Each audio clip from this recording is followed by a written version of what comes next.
Hello viewers, আসসালামু আলাইকুম। আশা করি সকলেই ভালো আছেন। আজকে হয়তো বা থাম্বনেইল দেখেই বুঝে ফেলেছেন যে আসলে আজকে কোন বিষয় নিয়ে আলোচনা করব।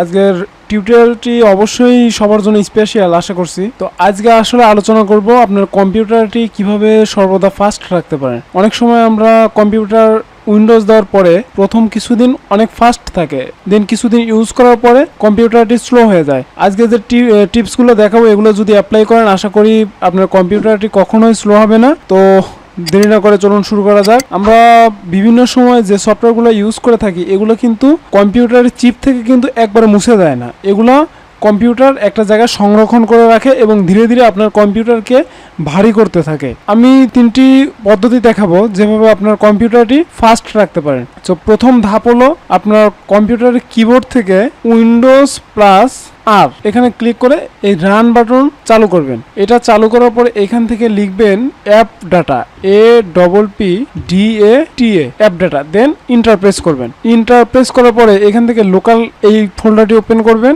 এখান থেকে ওপেন করার পরে এই যে এখানে দেখতে পাচ্ছেন যে ট্যাম্প যে ফোল্ডারগুলো তৈরি হয়েছে এগুলো সাধারণত আমাদের বিভিন্ন সফটওয়্যার ইউজ করার ফলে এই ফোল্ডারগুলো তৈরি হয়েছে। অর্থাৎ আপনার যে সফটওয়্যারগুলো ইউজ করছেন ওইখান থেকে ডাটাগুলো কালেক্ট করে এখানে জমা করছে, যার কারণে আপনার কম্পিউটার ধীরে ধীরে ভারী হয়ে গেছে। সো কম্পিউটার ফাস্ট করার জন্য এই ফোল্ডারগুলো আপনি ডিলিট করে দিবেন। এতে আপনার কম্পিউটারের কোনো ক্ষতি হবে না। টেকস্মিথ এবং ট্যাম্প এই দুইটা ফোল্ডার রেখে বাকি নিচে যে ট্যাম্প যে ফোল্ডারগুলো আছে এগুলো সব ডিলিট করে দিব। এটা হলো প্রথম কাজ। দেন আমি দ্বিতীয় যে ধাপটি দেখাবো সেটি হলো উইন্ডোজ প্লাস আর বাটন আবার প্রেস করব এবং এইখান থেকে লিখব TREE এটা লিখে ইন্টার প্রেস করব। তো এটা যতবার দিবেন আপনার ব্যাকগ্রাউন্ডে যে সফটওয়্যারগুলো গ্রাফিক্স রিলেটেড বা আপনার কম্পিউটারে যে গ্রাফিক্স কার্ড থাকে অনেক সময় এগুলো প্রপারলি কাজ করে না।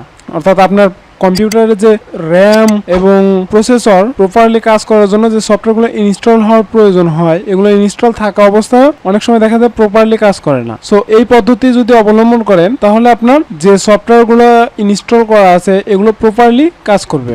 এটা গেল সেকেন্ড ধাপ। এবং থার্ড যে ধাপটি দেখাবো এটা হলো এগেইন উইন্ডোজ প্লাস আর প্রেস করব এবং এইখানে গিয়ে লিখবো রিসেন্ট।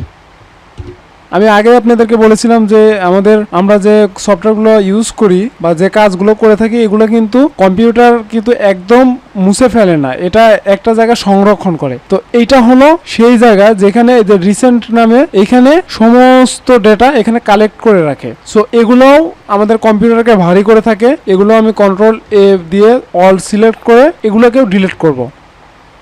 সো এই কাজগুলো যদি আপনি করে থাকেন তো অবশ্যই আশা করি আপনার কম্পিউটারটি ফাস্ট থাকবে। ভিডিওটি যদি ভালো লাগে অবশ্যই ভিডিওতে একটা লাইক দিবেন এবং চ্যানেলটি সাবস্ক্রাইব করতে ভুলবেন না। ভালো থাকুন, সুস্থ থাকুন। আজকের মতো এই পর্যন্তই। আল্লাহ হাফেজ।